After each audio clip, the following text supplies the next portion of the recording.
Governor of Karnataka, Shri Wala, Chief Minister of Karnataka, Shri Siddaramaiah ji, my cabinet colleagues, Dr. Harshvardhan and Shri Y.S. Chaudhary, Bharat Ratna, Professor C.N.R. Rao,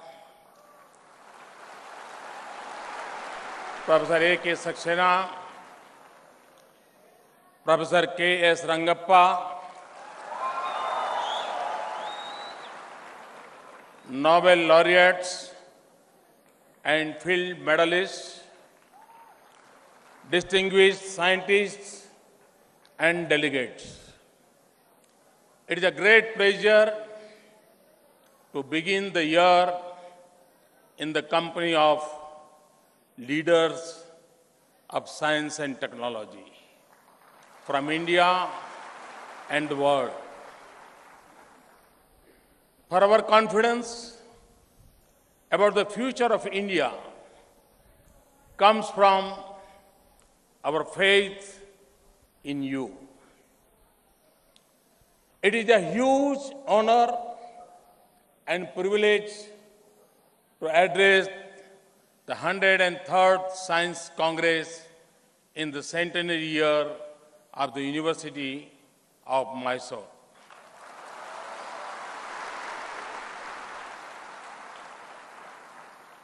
Some of the tallest leaders of India have passed through the doors of this respected institution. The great philosopher and India's second president, Dr. Radhakrishnan, and Bharat Ratna, Professor C.N.R. Rao, are among them. The history of the Science Congress and the University of Mysuru began around the same time. It was the time for a new awakening in India.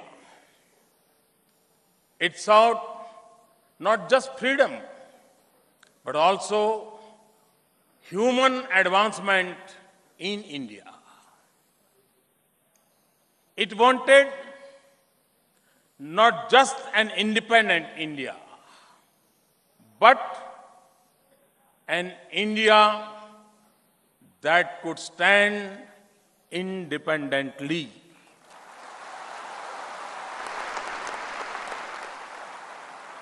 On the strength of its human resources, scientific capabilities, and industrial development. This university is a testimony to the vision of a great generation of Indians. Now, we have launched yet another revolution of empowerment and opportunities in India. And we are once again turning to our scientists and innovators to realize our goals of human welfare and economic development. The world has progressed because of human instinct to inquire and explore for knowledge, but also to address human challenges. No one reflected this spirit more than late President Dr. APJ Abdul Kalam.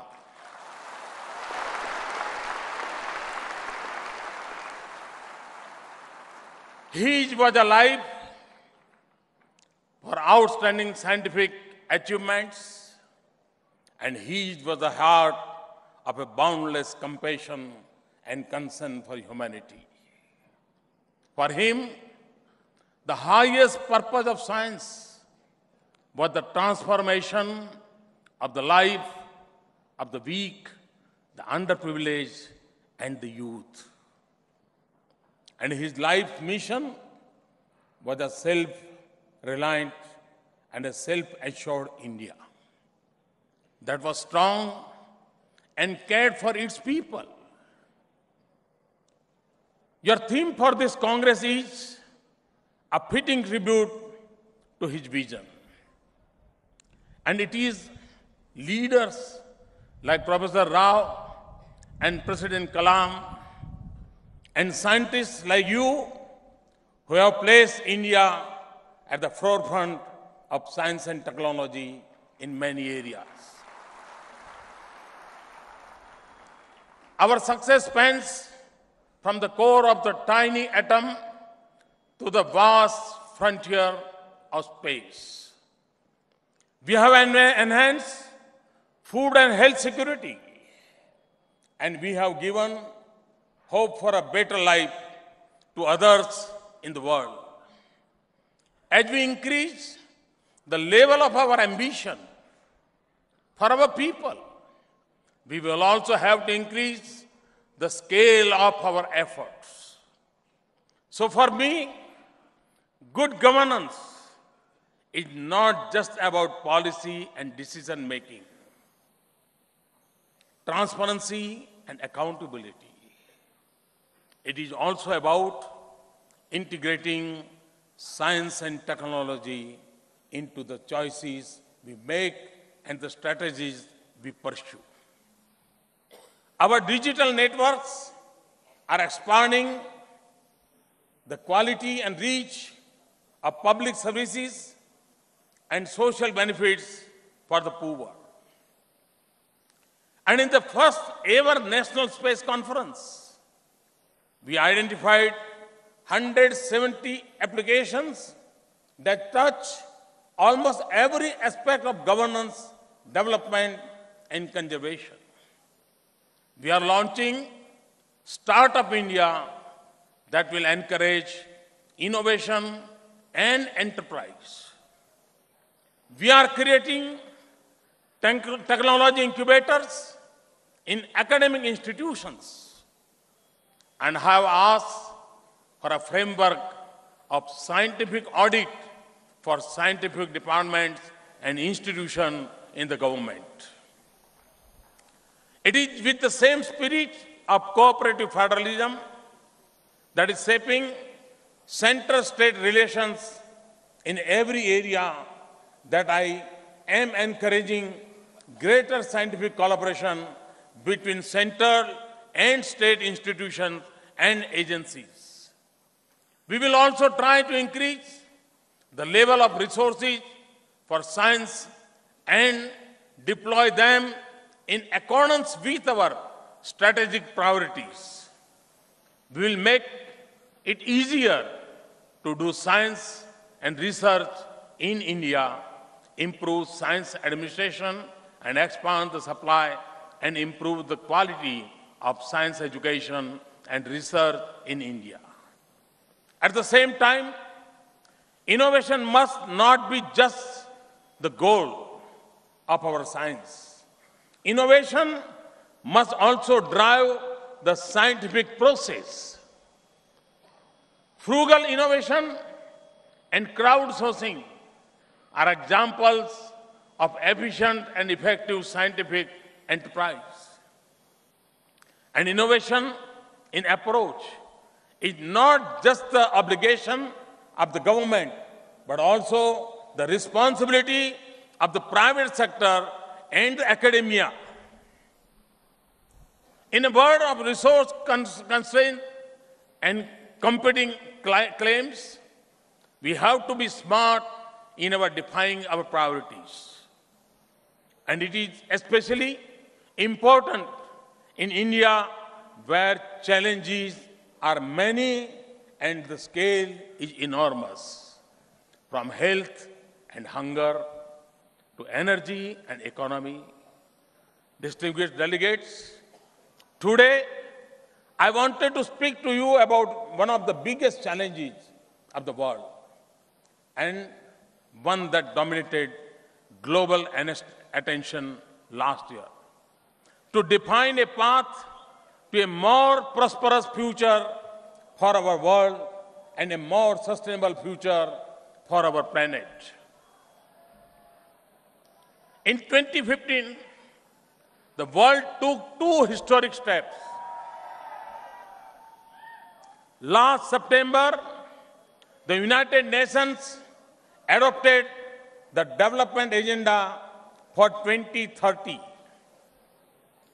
It places elimination of poverty by the end of 2030 and economic development at the top of our priorities, but with equal emphasis on sustainability of our environment and our habitats. And last November, in Paris, the world came together to craft a historic agreement to change the course of our planet. But we achieved something else that is equally important. We succeeded in bringing innovation and technology to the heart of the climate change discourse. We were consistent in our message that it is not enough to speak of targets and restraints. It is essential to find solutions that help us transition easily to a future of clean energy.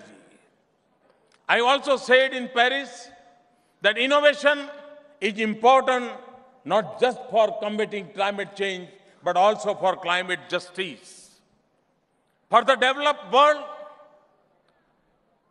must leave enough of the lethal carbon space left for developing countries to grow. For this, we need research and innovation to make clean energy technology available, accessible, and affordable for all. At Paris, President Hollande, President Obama, I joined a number of global leaders for an innovation summit. We pledged to double national investments in innovation and build a global partnership that combines the responsibility of governments with the innovative capacity of the private sector. I also suggested an international network of 30-40 universities and labs focusing for next 10 years on transforming the way we produce, distribute, and consume energy. We will also pursue this in G20. We need innovation to make renewable energy much cheaper, more reliable, and easier to connect to transmission grids. This is especially critical for India to achieve our target of adding 175 gigawatts of renewable generation by 2022. We must also make fossil fuel like coal cleaner and more efficient. And we should tap newer sources of renewable energy, from ocean waves to geothermal energy, at a time when energy sources that fuel the industrial age have put our planet in peril. And as the developing world now seeks to lift billions of people into prosperity, the world must turn to sun to power our future. So at Paris, India launched an international solar alliance to forge a partnership between solar-rich countries. We need science and technology not just to make clean energy an integral part of our existence, but also to combat the impact of climate change on our lives. We have to develop climate-resilient agriculture. We must understand the impact of climate change on our weather, biodiversity, glaciers, and oceans, and how to adjust to them. We must strengthen our ability to forecast natural disasters. Distinguished delegates, we must also address the rising challenges of rapid urbanization.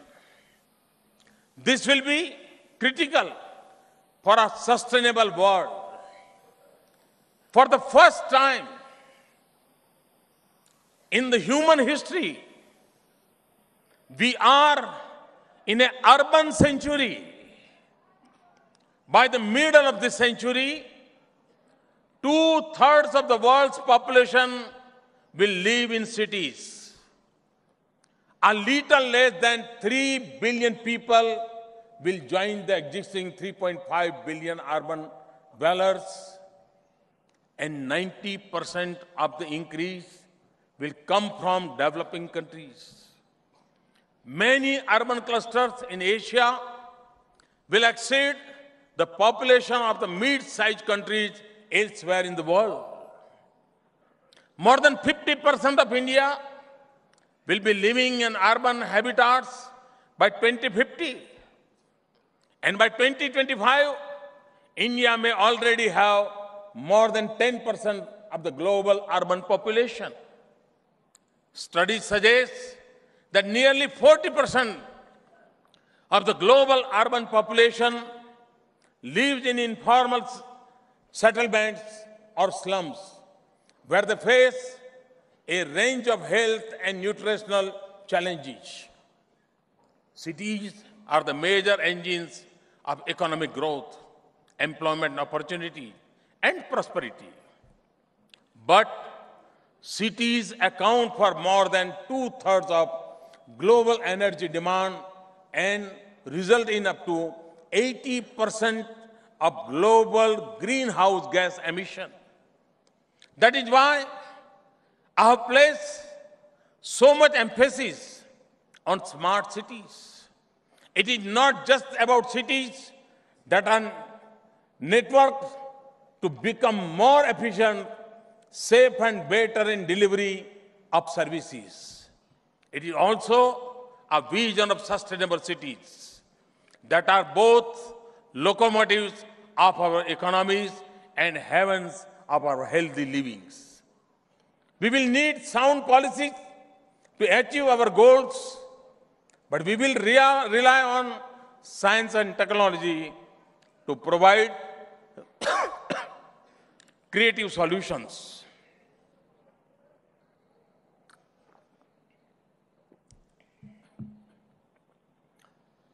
We must develop better scientific tools to improve city planning with sensitivity to local ecology and heritage, and reduce the demand for transportation, improve mobility, and reduce congestion. Much of our urban infrastructure is yet to be built. We must maximize the use of local material with scientific improvements and then make building more energy efficient. We have to find affordable and practical solutions for solid waste management, converting waste into building material and energy, and recycling wastewater. Urban agriculture and ecology should get more attention. And our children must breathe cleaner city air. And we need solutions that are comprehensive and rooted in science and innovation. We need your inputs to make our cities more immune to the consequences of natural disaster and our homes more resilient. This is also mean making retrofit of our buildings affordable.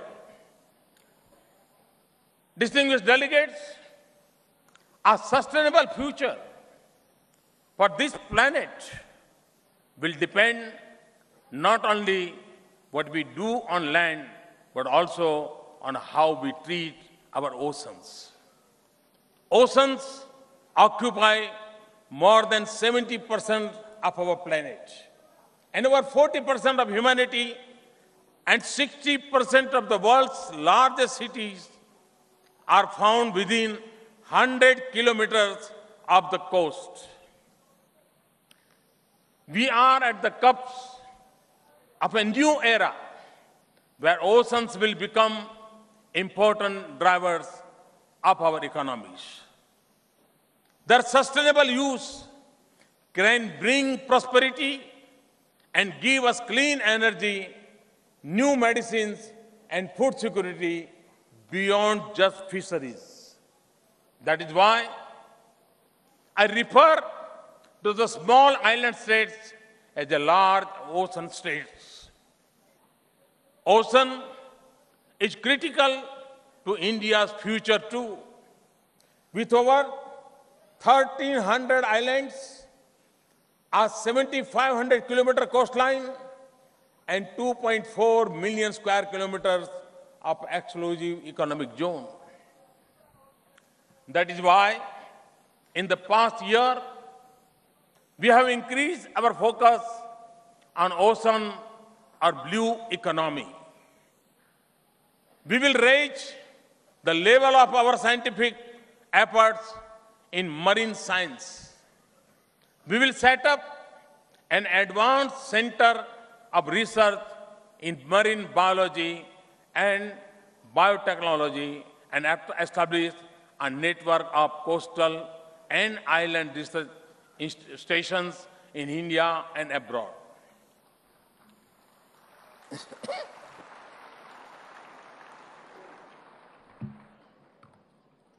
We have entered into agreements on marine science and ocean economy with several countries. We will also hold an international conference on ocean economy and Pacific Island countries in New Delhi in 2016. Distinguished delegates, rivers have played as important a role in human history as oceans. Civilizations have been nurtured by rivers, and rivers will remain critical for our future. So, revival of rivers is an essential part of my commitment. For a cleaner and healthier future for our society, economic opportunities for our people, and renewal of our heritage, we need regulations, policy, investments, and management to achieve our objective. But we will succeed only when we integrate technology, engineering, and innovation into our efforts. Not just to clean our rivers now, but to keep them healthy in the future as well.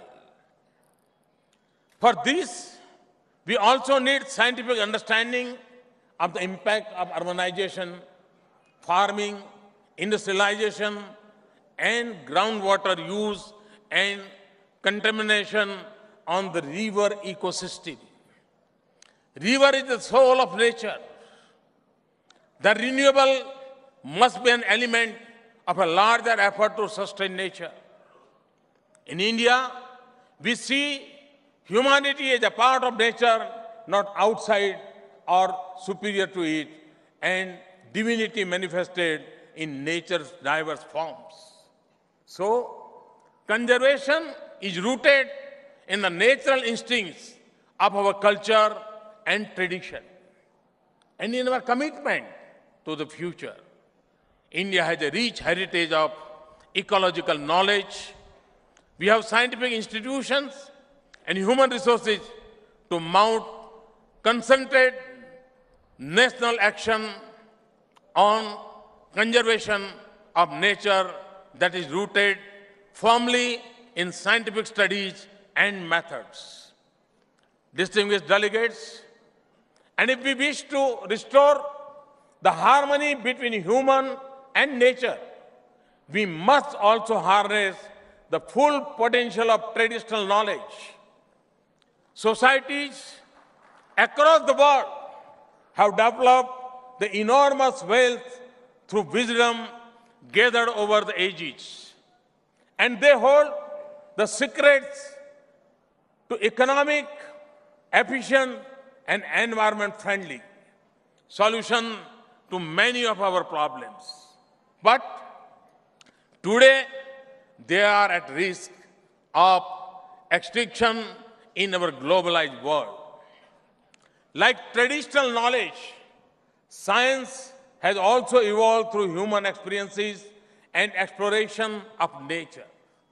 So we must recognize that science, as we see it, does not constitute the only form of empirical knowledge about the world. And we must bridge the distance between traditional knowledge and modern science so that we can craft local and more sustainable solutions for our challenges. So in agriculture, even as we seek to make our farms yield more, reduce the intensity of our water use, or increase the nutrient content of our farm output, we should also integrate traditional techniques, local practices, and organic farming to make our agriculture less resource intensive and more resilient. And in the area of health, modern medicines have transformed healthcare. But we must also use scientific techniques and methods to delve deeper into traditional medicines and practices like yoga for more holistic lifestyle. And change our paradigm from treatment to wellness. This is especially important in dealing with growing challenge of the lifestyle disease that take a huge toll in terms of human lives and economic costs. Distinguished delegates, as a nation, we still inhabited many worlds. We are at the global frontiers of achievements in science and technology. We also see the uncertainty and despair of many living at the age of existence, looking for a life of hope, opportunity, dignity, and equity. We must meet these aspirations at a speed and on a scale that is rare in human history. And from the richness of our tradition, the consciousness of our age, and the strength of our commitment to our world, we must choose the most sustainable path possible. The success of 1/6 of humanity will also mean a more prosperous and a sustainable future for the world. We can only do this with your leadership and support. We will realize it when, in the words of Vikram Sarabhai, we encourage scientists to interest themselves in problems outside their fields of specialization. And the impact of science will be the most when scientists and technologists will keep the principles of what I call 5 E's of their inquiry and engineering. First E, economy. When we find cost-effective and efficient solutions, Second, environment. When our carbon footprints is the lightest and the impact on the ecology is the least possible. Third, energy. When our prosperity relies less on energy and the energy we use keeps our skies blue and our earth green. Fourth, empathy. Empathy. When our efforts are in tune with our culture, circumstances, and social challenges. And fifth, equity. When science advances, inclusive development, and improves the welfare of the weakest. This year, we mark 100 years of a significant moment in the history of science.